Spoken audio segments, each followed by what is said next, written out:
Aunty Radha is a documentary about two old women.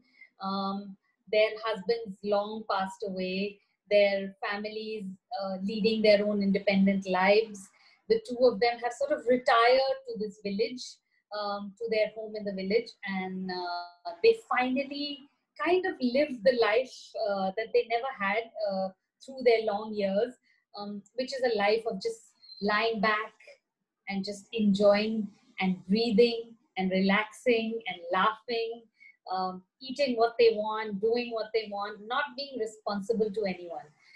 So basically, it's about two women leading a kind of a life of freedom and ease and love, looked after by six caretakers who genuinely care for them, and who appreciate coming to see them every morning and don't actually want to leave till it's almost till it's night.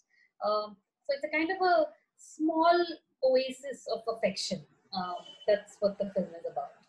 Why this film? Because it's clearly you've done really well on the festival circuit, and it's clearly not, well, it's not obviously a commercial hit from the get-go. What were you thinking going in, and what was the strategy for it? So I had just quit my corporate job. I was at a bit of a loose end. Tanuja calls me up and she says, I have this documentary about my two aunts. She described them and she described what she wanted to do with them. And she said, can you find me a producer? And I said, yeah, sure. So she said, I don't want the regular established producers. I want someone who will, sort of nurture this film. So I said, okay, let me speak to a couple of people I know. And in that process, the penny dropped for me. And I said, why don't I do it? Now, if you're going to ask me, was there a strategy in selecting this film? It was actually two. One was that it was pure gut.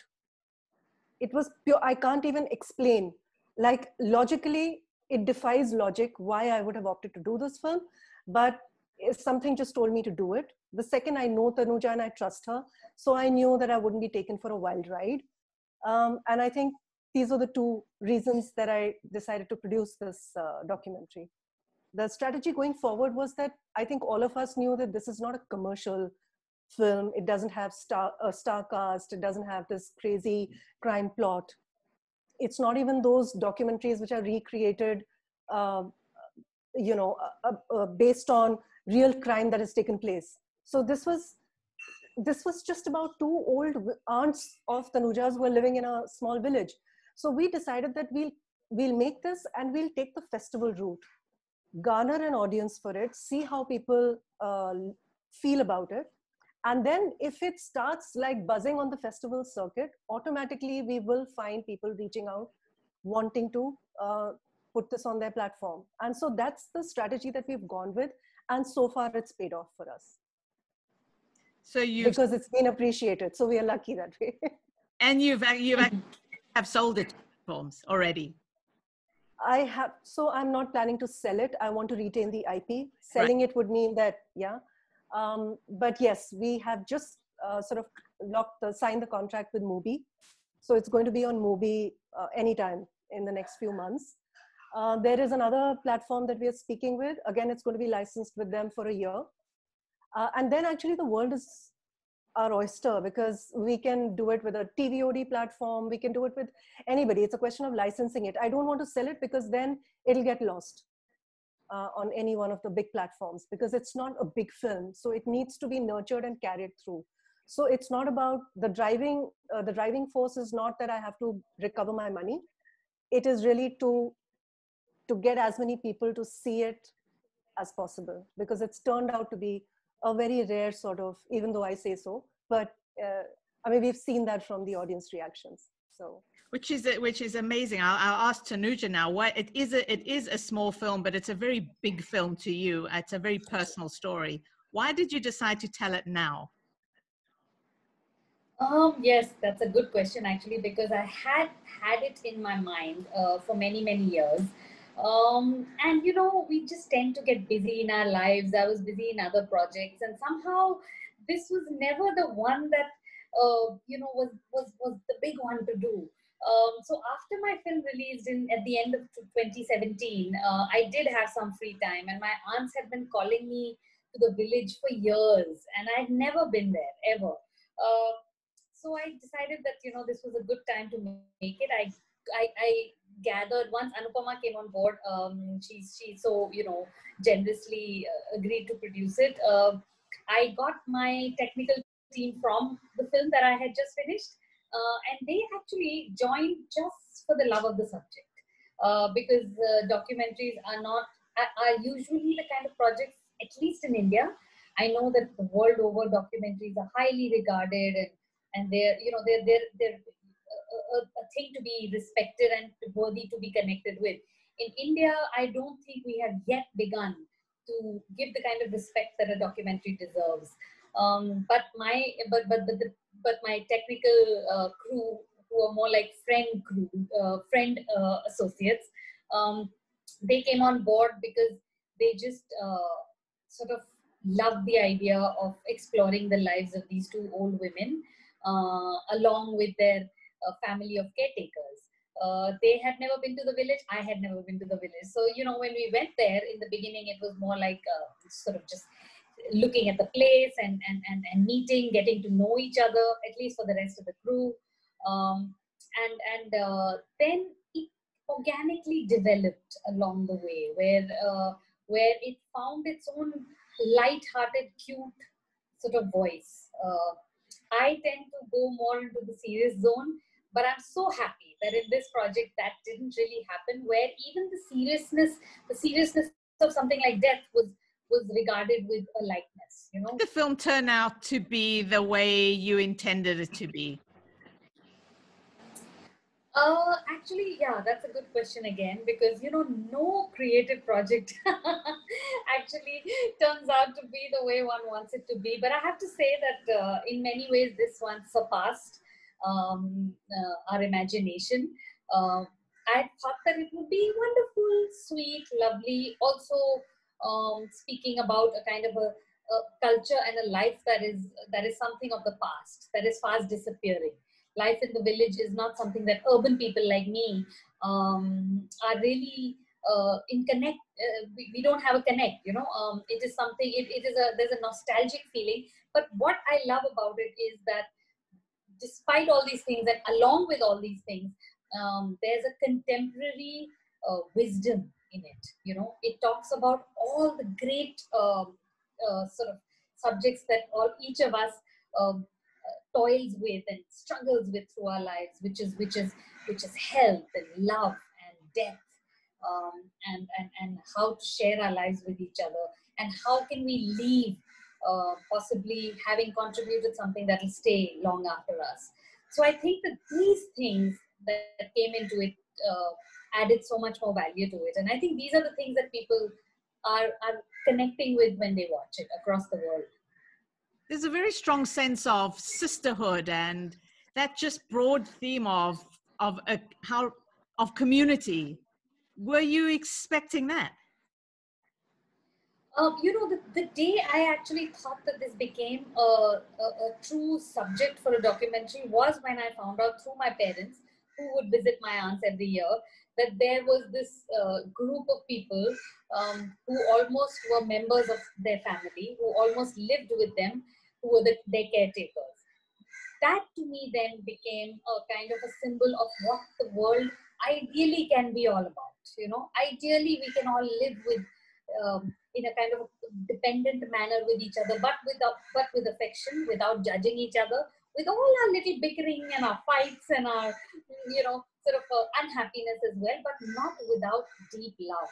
And so this community feeling actually was something that I had wanted to, of course, speak about, but the way it came out was not what I had expected. Which is that the rest of them were they were extremely funny, and they were sharp, and they made fun of the two old ladies despite the fact that they loved them very much. So there was a true companionship, I think, and that's really important. When did you put yourself in the film? Well, early on, actually. Honestly, I wasn't planning to, because I'm someone who's most comfortable behind the camera and not in front of it. But I put myself early on because, you know, even when we were just hanging out with them and the two cameramen started rolling their cameras, when we were just getting to know each other, when we were just finding out about the house and things like that, it kind of became so organically a part of the whole the dialogue, you know, and the filming of it, that I sort of unwittingly almost slipped into it, and then they forgot completely about the presence of the cameras. They forgot that this was a film happening in their home. It was a conversation. It was just an ongoing long conversation between me and them, and where they then would speak about highly personal things, which is really what I had wanted, you know. So, so I don't regret the decision. Of course, I'm told all the time that I laugh too much. My sound designer told me that there was too much laughter in the film, and he reduced the volume of it as much as whenever he could.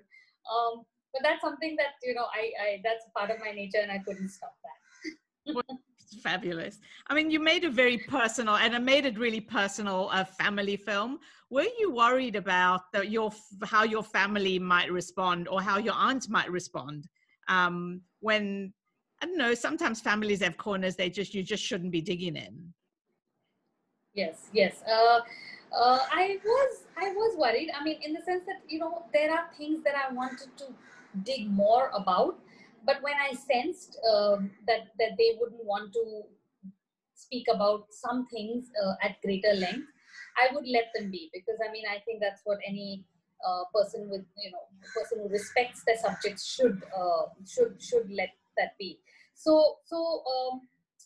But the thing is that, you know, my family and the rest of the extended family has responded with great warmth, because they always knew that these two women were cute and were sharp and were intelligent, but they didn't think that they would be so engaging. You know, sometimes we tend to take our family for granted, you know, and we don't think that there's a deep talent, there's a wisdom, there's a beauty. And so they quite surprised the rest of the family, you know, which I was happy about. And how did your aunts respond? Well, my aunts, honestly, they responded in a most blasé manner. Like, they were like, okay, fine. You know, they never knew what the heck I wanted to make a film about them on them for. They're like, okay, fine. At least you're visiting us, because that's more important. And then, so they didn't really understand what the fuss was all about. And now that it has gone all over the world, they're really quite taken aback. Honestly, they're amazed that people would want to listen to them and feel so much affection for them. And the younger one tells me that through this, in a way, I've given them a kind of an everlasting life, because, you know, which is true for all movies. Movies stay long after we are all gone.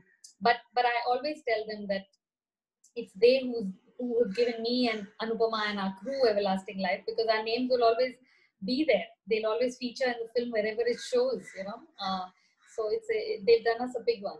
So talking about wherever it shows, I mean, as a producer, I'll turn to Anupama. As a producer, what did it come out the way you expected? What were the surprises? Because obviously you'd never been to the village either. I went in completely cold. There was absolutely no idea. We didn't even have photographs of the aunts. I mean, there was just nothing.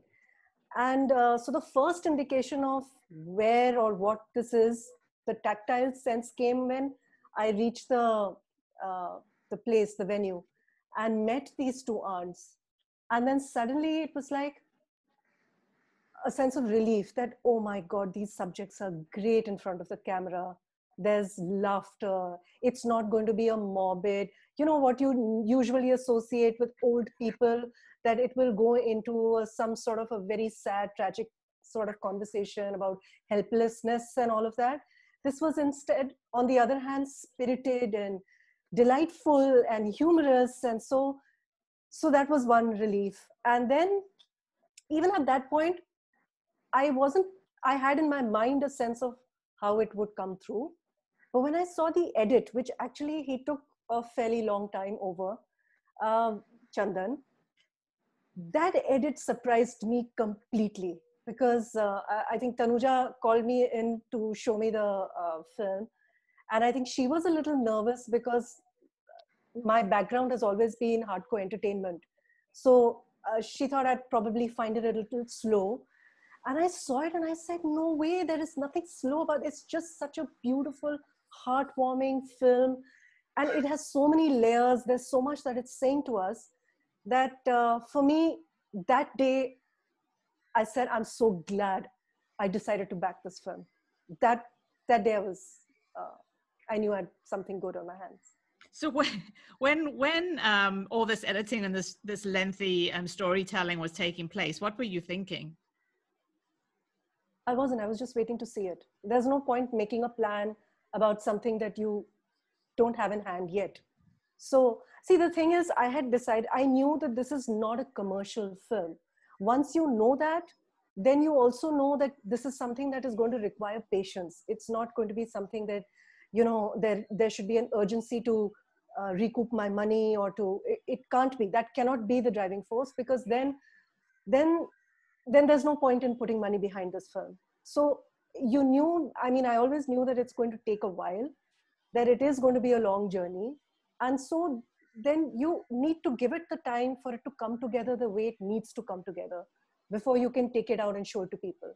So I think we took that time. We took whatever time it took. And actually it took a year because the shooting of the film was actually a week, but it was the post that took the longest time.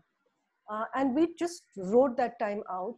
And, you know, the thing is, like Tanuja was saying, it's her friends who came in for this film. They also came in because of deep affection for her. And when they didn't put money as the raison d'etre for making this film, then the film carried with it like this honesty, which shows through, because everyone was doing it from a sense of commitment and wanting to give it their best. And that reflects in the way it ultimately came together. So even our editor was just so charged with the material he had in hand that it shows in the way he put it together. It's just love. Editor used to say that when he was editing, he used to say, I have dreams about these women. I dream about them. So in the day I edit them, in the night I dream about them. And I just want to add something to what Anupama was saying in terms of, you know, keeping the faith and with endurance and patience and perseverance is very important, because it did take a long time to finish it. Even after that, we did have a first sort of festival where it premiered, which was in Madrid. And then it was, you know, we'd had other festivals, but it was slow going till a certain point. So, you know, the thing is that you've got to just stick with it, and you've just got to keep backing it and just stick with it and not give up on it and not get impatient with it. And then all of a sudden there's a kind of a cumulative force behind it, which happened, I suppose towards the end of last year, or really even this year. This year's when it's just taken off, you know, and I still feel there's still a long road to travel with it, where people will keep discovering it. And really, I mean, what more satisfaction can a film give its makers than that, you know? You've made a number of women-oriented films. Did anything about those prepare you for this? Yes, and which is in my books, the most important thing, which is the abiding love that I have for female subjects. So while I don't know about preparation, but it certainly was the fire behind it. That two old women, it's a great retirement plan, you know, I mean, whether you're sisters or whether you're girlfriends and friends, you know, it's great. I can foresee this for a lot of us, you know, when we get to that age. So, and of course, all my commercial filmmaking, because it has had female protagonists, has necessarily because of that fact, been small to medium budgets. I've never had the luxury of making a big budget film. So for me, that is where I'm totally comfortable. It never phases me. It doesn't make me frightened in the least that there is there's less time to make this in. There's less time to shoot. We're going to have to be on our toes all the time, and we should not expect sort of fancy treatment. All that I'm completely at home with.